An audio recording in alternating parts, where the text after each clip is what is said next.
Halo semua, semoga kalian dalam keadaan sehat. Selamat datang di channel Wiku Production.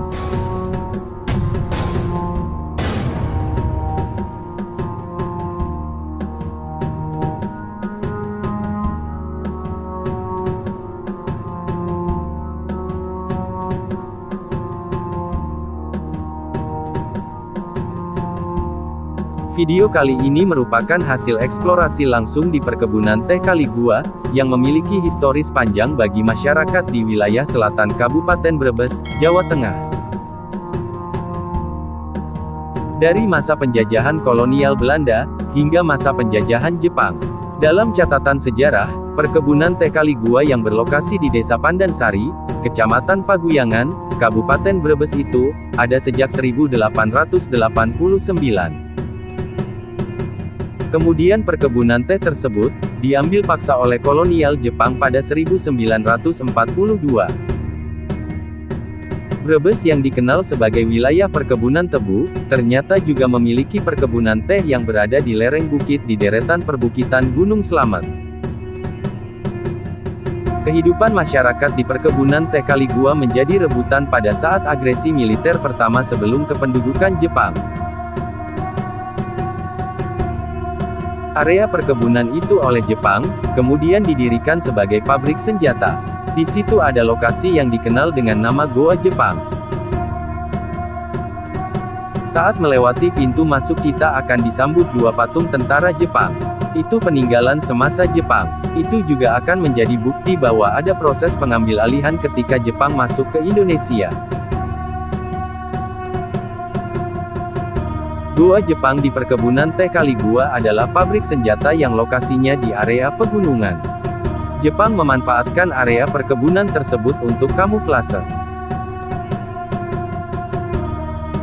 Di dalam goa juga terdapat banyak ruang yang punya fungsi masing-masing.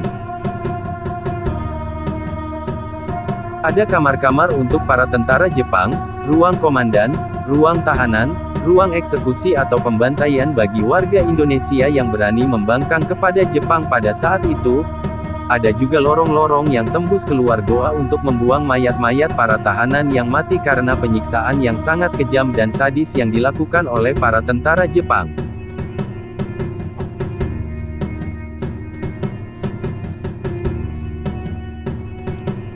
Sebagaimana gua Jepang di daerah-daerah lain seperti Bantul, Bandung, Pangandaran, dan daerah lainnya, gua itu digunakan sebagai tempat persembunyian tentara Jepang dari serangan musuh.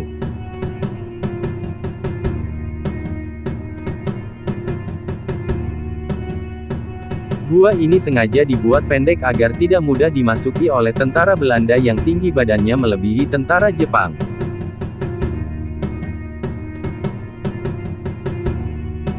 Hal itu terbukti dengan rasionalisasi yang dilakukan Jepang terhadap pabrik-pabrik manufaktur di Jawa untuk kepentingan mereka.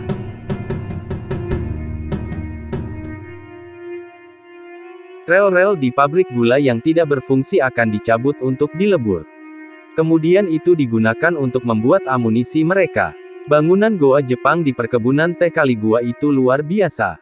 Keberadaan goa Jepang di perkebunan teh Kali Gua itu sangat penting bagi sejarah. Diperlukan upaya dari pengelola untuk menghidupkan goa Jepang sebagai wisata historis. Goa Jepang menyimpan kisah tragis pejuang Indonesia di masa kolonial Jepang. Goa sepanjang 805 meter yang menembus perbukitan di tengah perkebunan itu digunakan sebagai tempat persembunyian tentara Jepang dari serangan musuh.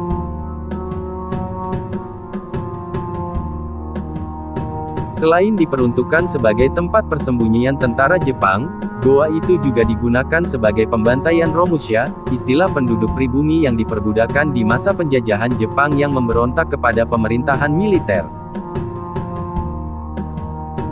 Goa Jepang di kaki Gunung Slamet ini memiliki banyak ruang khusus, seperti ruang tahanan, kamar pasukan Jepang, pos penjagaan, gudang senjata, dapur, kamar kelelawar dan ruang ritual yang disiapkan untuk pembantaian, jika tentara Jepang menang dalam perang. Goa ini dibuat oleh tentara Jepang saat Kekaisaran Jepang berhasil mengambil kekuasaan Indonesia dari tangan Belanda di masa Perang Dunia I pada 1942 lalu. Saat itu tentara Jepang membuat lorong-lorong yang melibatkan para Romusha sebagai tempat perlindungan senjata dan makanan hingga 1945. Pembuatan goa ini konon membutuhkan waktu 2 tahun. Dengan jalur percabangan rumit dan panjang jauh ke perut bumi, bisa dibayangkan penderitaan para pekerja Romusha menggali kerasnya batu cadas di bawah perbukitan dengan peralatan sederhana saat itu. Tak ada catatan berapa jumlah Romusha yang meninggal selama pembangunan gua pertahanan ini. Awalnya, tempat ini hanya digunakan sebagai tempat persembunyian, tetapi belakangan diketahui ada sebuah rencana besar, yaitu jika Jepang menang dalam Perang Dunia II, maka salah satu lokasi goa Jepang tersebut akan dijadikan ruang pembantaian massal untuk kaum pria warga desa Pandansari. Jika semua pria sudah dibantai hingga meninggal, para kaum wanitanya akan diperistri paksa oleh para tentara-tentara Jepang saat itu.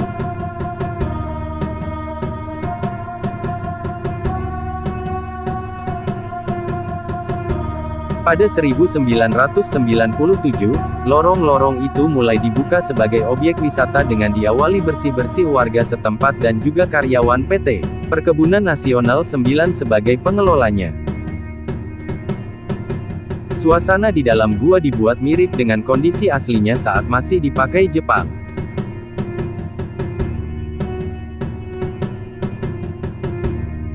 Di dalam gua ini, patung-patung tentara Jepang maupun Romusha yang dibuat dengan ukuran seperti aslinya.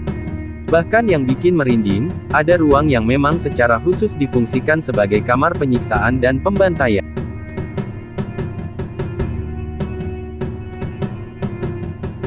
Bulan Oktober tahun 1941, Jenderal Hideki Tojo menggantikan Konoe Fumimaro sebagai Perdana Menteri Jepang.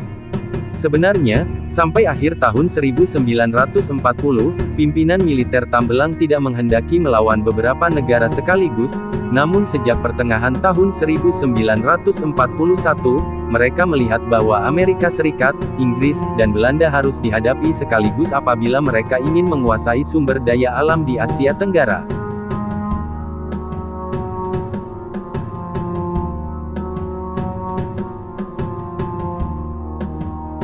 Laksamana Isoroku Yamamoto, Panglima Angkatan Laut Jepang, mengembangkan strategi perang yang sangat berani, yaitu mengerahkan seluruh kekuatan armadanya untuk 2 operasi besar.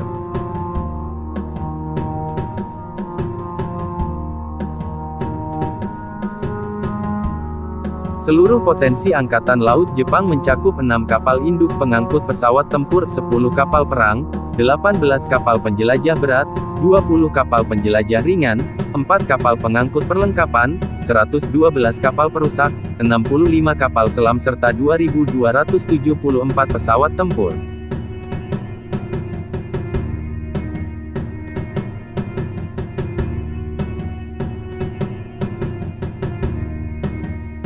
Kekuatan pertama, yaitu 6 kapal induk, 2 kapal perang, 11 kapal perusak serta lebih dari 1.400 pesawat tempur, tanggal 7 Desember tahun 1941, akan menyerang secara mendadak basis armada Pasifik Amerika Serikat di Pearl Harbor di Kepulauan Hawaii.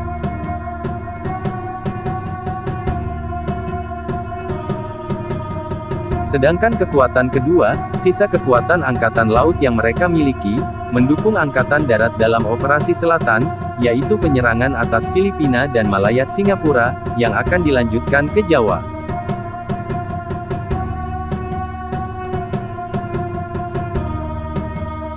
Kekuatan yang dikerahkan ke Asia Tenggara adalah 11 divisi infanteri yang didukung oleh 7 resimen tank serta 795 pesawat tempur.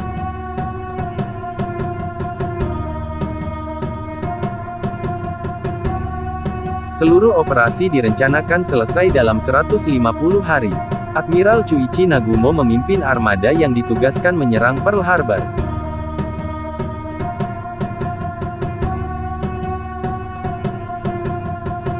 Pada pagi tanggal 7 Desember tahun 1941, 360 pesawat terbang yang terdiri dari pembom pembawa torpedo serta sejumlah pesawat tempur diberangkatkan dalam 2 gelombang.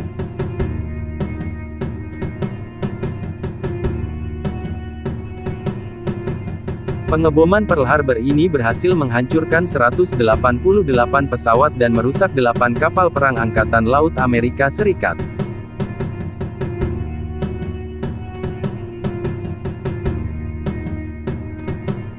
Selama 2 jam pengeboman, 2.402 orang Amerika tewas dan 1.283 lainnya luka-luka. Namun 3 kapal induk Amerika selamat, karena pada saat itu tidak berada di Pearl Harbor.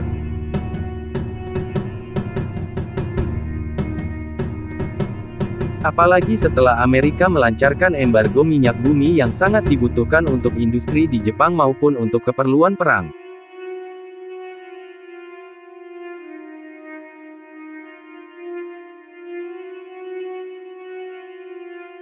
Tanggal 8 Desember tahun 1941, Kongres Amerika Serikat menyatakan perang terhadap Jepang. 3 hari kemudian, Jerman menyatakan perang terhadap Amerika Serikat. Kondisi ini menjadikan Amerika Serikat tergabung dengan pasukan sekutu dan terlibat pertempuran di Eropa dan Asia Pasifik. Perang Pasifik ini berpengaruh besar terhadap gerakan kemerdekaan negara-negara di Asia Timur, termasuk Indonesia. Tujuan Jepang menyerang dan menduduki Hindia Belanda adalah untuk menguasai sumber-sumber alam, terutama minyak bumi, guna mendukung potensi perang Jepang serta mendukung industrinya. Jawa dirancang sebagai pusat penyediaan bagi seluruh operasi militer di Asia Tenggara, dan Sumatera sebagai sumber minyak utama.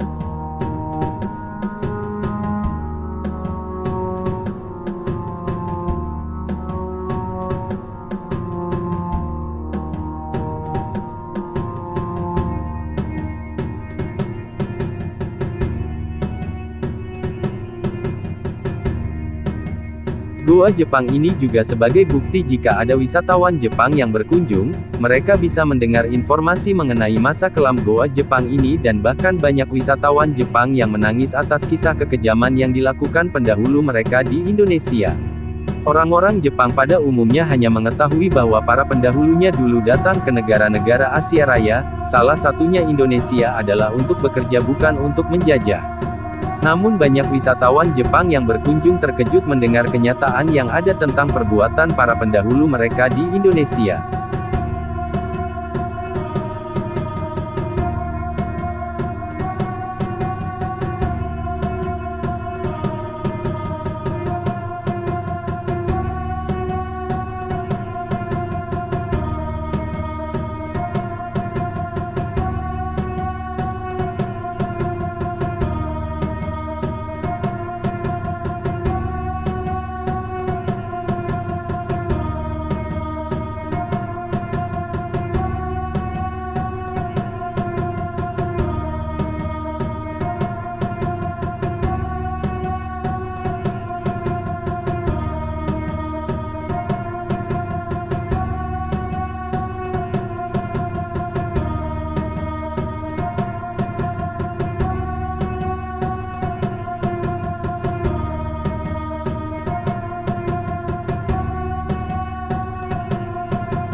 Demikian hasil eksplorasi saya, semoga menambah wawasan kita tentang sejarah Indonesia. Jangan lupa untuk dukung terus channel ini dengan cara subscribe, like, komen dan share ke semua media sosial kalian. Terima kasih.